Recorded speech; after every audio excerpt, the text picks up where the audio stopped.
Hey, this is Matthias. Thank you so much for joining in on my first video of the 2025 Jigsaw Puzzle season. After participating in the World Jigsaw Puzzle Championships last year, this was an out of comfort zone project for me to experience something new. I decided to continue in the jigsaw puzzle world. So for this year, my overall goal will be to improve my time, advance to the next round at the World Championships, maybe make it to the final even. And I would like to take you along with me in that journey. For today's session, we will do a little strategy session. We're going to pick a puzzle and decide on a strategy up front. Then we see how good I can transform that strategy into a good time, into a fast time. Along the way, we will see if I stick to the strategy we've decided on or if I deviate along the way. Sometimes when you see the actual pieces, you figure out that the strategy you wanted to go, that your plan might not have been the best one. So you'll see if we deviate along the way. Let's not wait any longer and see what's the puzzle for today's session. Let's go and pick the puzzle we have for today's session. Okay, where do we have it? It is right up here. There it is. We're going to do this one. It is a nice Christmas-themed puzzle. It is called Funkelnde Weihnachten in German. Translating to English, probably Sparkling Christmas. As you can see, it has a special feature. It is a glow-in-the-dark puzzle. It's from the Starline Ravensburger, and I'm really looking forward to see how it looks like in the dark. So let's put it on the table and get going.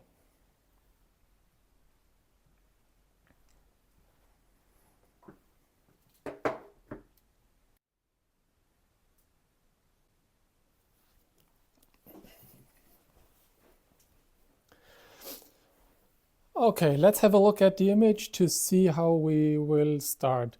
Looking at the edge, probably I'm going to start assembling those. It is fairly good to separate different areas around it. Up next, standing out, of course, is the red mailbox you see here. So this will be area number 2, followed by the bench and maybe the lamppost. We have to see how good we can figure out those pieces. After the lamppost, probably the walkway or the sky area. Even though the sky area looks very similar, it should be easy to pick out those pieces. After those two, I'll continue with the Christmas tree and the carriage in front of the house. Then we will go through the house itself.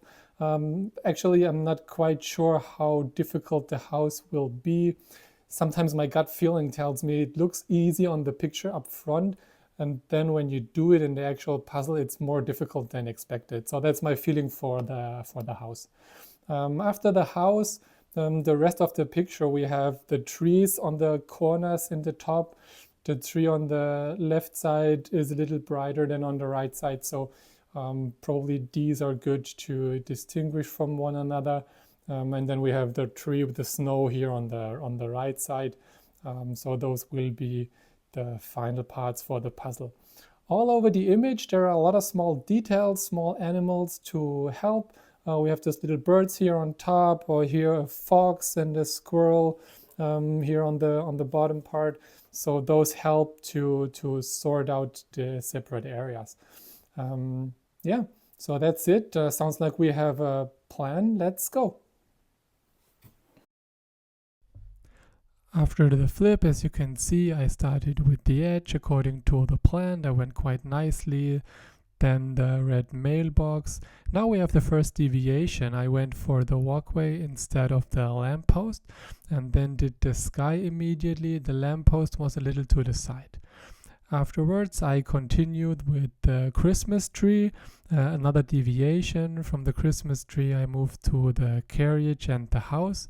You see the timer's already at 1 hour, quite advanced in the time perspective. and then finishing with the trees on the left and the right. And you see my right hand is barely moving, so that's already a little frustration mode here. Now we come close to the finish of this nice puzzle you see. Okay, so a little recap of the puzzle. Overall, it was really nice. I liked the image a lot, and the game plan that we made up front turned out to be quite okay for most of the time. In the end, the two trees on the upper left and upper right part turned out to be a lot more difficult than I expected at the beginning. But that's how it is. If you see the picture up front, you don't always know how good or bad it will be in the puzzle afterwards when you do it. So overall, it was really nice for the first video session. I hope you enjoyed it, and I'll see you at the next video.